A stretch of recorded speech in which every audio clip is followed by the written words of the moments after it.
Du hast Schmerzen in der Leiste oder vielleicht spürst du beim Gehen oder beim Bewegen der Hüfte so ein leichtes Knacken. In diesem Video erkläre ich dir eine sehr häufige Ursache für Leistenschmerzen und wie du mit einer Übung deine Beschwerden positiv beeinflussen kannst. Also, bleib dran!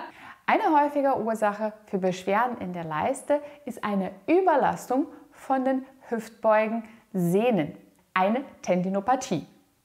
Bei der Hüftbeuge gibt es unterschiedliche Muskeln, die mehr oder weniger dabei beteiligt sind.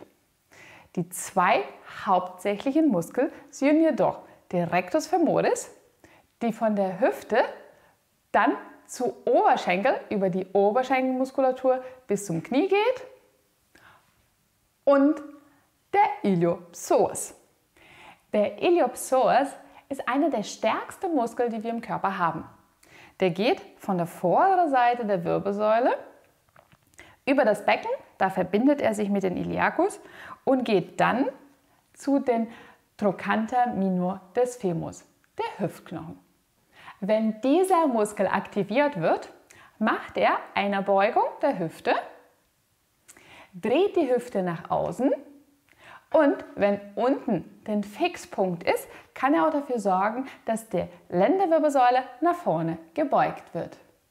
Um herauszufinden, ob der Rectus femoris, der Oberschenkelmuskel, der Verursacher von deinen Leistenschmerzen ist, kannst du diesen einfachen Test durchführen. Der Oberschenkelmuskel macht eine Streckung vom Knie und eine Beugung der Hüfte. Und diese beiden Bewegungen solltest du jetzt isometrisch durchführen. Mit deiner gesunden bzw. deiner beschwerdenfreien Seite wirst du mit den Unterschenkeln einen Widerstand geben, dazu, dass du jetzt das Knie strecken kannst. Das heißt, du versuchst jetzt das Knie zu strecken und mit deiner gesunden Seite hältst du dagegen. Gleichzeitig zu der Kniestreckung versuchst du aber, die Oberschenkel von der Liege hochzuheben. Deine Hand platzierst du jetzt an der Leistengegend und führst dann diese Bewegung bzw. diese Spannung durch, um das Knie zu strecken, mit der gesunden Seite dagegen zu halten und gleichzeitig die Oberschenkel von der Liege hochzuheben. Es ist wichtig, dass du jetzt diese Spannung auch hier in der Leiste spürst. Wenn der Oberschenkelmuskel der Verursacher ist von deinen Schmerzen, wirst du in dem Moment, wo du diesen Muskel anspannst, auch Schmerzen spüren. Zudem ist es wichtig zu erwähnen, dass dieser Muskel häufig dann betroffen ist, wenn die Patienten Sportarten ausführen, wo viel Springen eingesetzt ist oder das Kniestrecken, wie zum Beispiel beim Schießen im Fußball. Diesen Test ist jedoch bei dir negativ. Dann testen wir den Haupthüftbeuger, der Iliopsoas. Und dafür solltest du diesen Test in Rückenlage machen. Durch die Rückenlage sorgst du, dass der obere Anteil an der Wirbelsäule erstmal stabil wird. Dadurch kann diese Muskulatur seine volle Kraft entwickeln. Schmerzen, die von den Iliopsoas verursacht sind, kommen in der Gegend von dem Leistenband. Entweder direkt darunter oder direkt da oben. Und die sind auch häufiger ein bisschen mehr nach außen im Vergleich zu den Adduktoren, die viel mittiger sind. Und der Test, um diese Sehne zu überprüfen, ist, dass du auf die Rückenlage bist und das Knie jetzt gegen Widerstand nach oben zu dir ranziehst. Es sollte dann halt ungefähr so aussehen. Du bringst das Knie zu dir ran, achtest dafür, dass die Lendenwirbelsäule stabil, aber nicht gegen der Unterlage gedrückt wird und hältst diese Position mit Kraft für mindestens 5 Sekunden. Wenn der Iliopsoas betroffen ist, wirst du bei dieser Haltung Schmerzen in die Leistengegend spüren. Eine wissenschaftliche Arbeit hat gezeigt, dass mit dieser einfachen Übung du gut diese Muskulatur aufbauen kannst, damit du deine Beschwerden lindern kannst. Dafür brauchst du dann halt einen Widerstand, wie zum Beispiel einen elastischen Band. Du kannst aber auch diese Übung im Fitnessstudio machen und dazu dann halt einen Seilzug nutzen. Der Widerstand muss jetzt halt von unten kommen. Ziel dabei ist es jetzt, dass du deine Hüfte in eine Beugung reinbringst, aber die Übung beginnt mit einer Dehnung von dieser Muskulatur. Das heißt, du arbeitest über die volle Länge von dem Muskel. Wenn du etwas hast, wo du dich vorne festhalten kannst, dann hast du einen extra Stabilitätspunkt. Dadurch ist die Übung wirkungsvoller.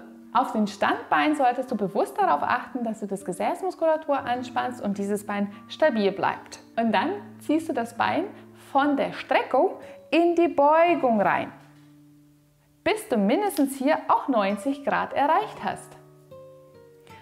Und lässt dann langsam wieder los. In diesem Moment achte darauf, dass du nicht in Hohlkreuz kommst.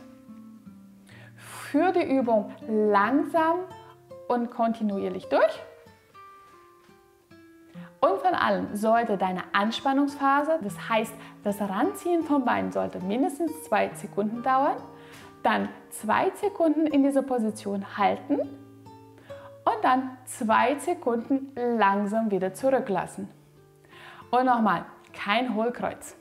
Diese Übung solltest du mindestens 3-mal in der Woche durchführen. In der ersten Woche solltest du 3 Serien jeweils 15 Wiederholungen durchführen und zwischen den Serien sollten mindestens 2 Minuten Pausen liegen. In der Woche 2, 3 und 4 erhöhst du dann den Widerstand, nutzt du einen neuen Terraband oder erhöhst du den Widerstand bei dem Gerät, führst dann die Übung 3 Serien jeweils 10 Wiederholungen und zu guter Letzt in der Woche 5 und 6 solltest du 3 Serien durchführen mit jeweils 8 Wiederholungen. In diesem Fall ist es wichtig, dass der Widerstand auch von Woche zu Woche immer stärker wird. Diese Übung ist extrem effektiv für die Behandlung von Hüftbeugbeschwerden. Nichtsdestotrotz ist es wichtig, zusätzliche Übungen durchzuführen für die Gesäßmuskulatur, für die Oberschenkel-Hintenmuskulatur, aber auch für die Wade. Ein ausgewogenes Training mit einer Anpassung von der Belastung zu der Belastbarkeit ist es extrem wichtig, dass man langfristig auch beschwerdenfrei bleibt. Wenn dir dieses Video gefallen hat, freue ich mich, wenn du meinen Kanal abonnierst, damit du weitere Videos für die Förderung deiner Gesundheit nicht verpasst. Ich freue mich auf dich beim nächsten Video. Tschüss!